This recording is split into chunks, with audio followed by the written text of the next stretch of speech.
مرنے سے پہلے باپ نے اپنے بیٹے کو نصیحت کی کہ بیٹا کبھی بھی بیری کا درخت اپنے دروازے کے آگے نہ لگانا، کبھی بھی عورت کو راز نہ بتانا، اور کبھی بھی کسی پولیس والے سے یاری نہ لگانا۔ وہ فوت ہو گیا تو اس کے بیٹے کو تجسس ہوا کہ ان باتوں کے پیچھے راز کیا ہے، میں ضرور معلوم کروں گا۔ اس نے دروازے کے آگے ایک بیری کا پودا لگا لیا اور ایک پولیس والے سے یاری لگا لی۔ وقت گزرتا رہا، وہ پودا درخت میں تبدیل ہو گیا اور پولیس والے سے یاری بھی اس کی گہری ہو گئی۔ ایک دن وہ ڈیرے پہ گیا، اس نے وہاں بکرا ذبح کیا اور اس کا سر کاٹ کر ایک کپڑے میں لپیٹا جس پہ ہلکا پھلکا خون بھی لگا ہوا تھا۔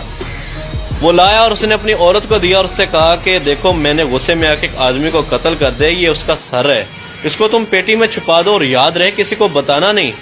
ایسا نہ ہو کہ میں پھنس جاؤں۔ عورت نے کہا لائیے دیجئے، میں کسی کو نہیں بتاؤں گی۔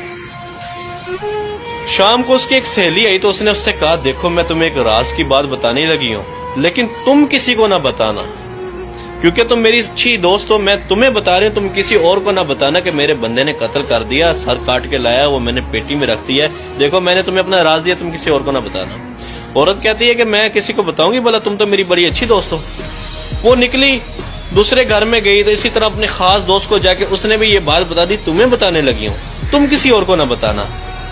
کیونکہ وہ بھی میری بہت اچھی دوست ہے، تم بھی میری بہت اچھی دوست ہو، صرف تمہیں بتا رہا ہوں۔ اسی طرح ایک ایک کرتے کرتے شام تک پورے گاؤں میں بات پھیل گئی کہ فلانے شخص نے قتل کیا اور اس کا سر پیٹی کے اندر پڑا ہے۔ شام ابھی رات ہوئی نہیں تھی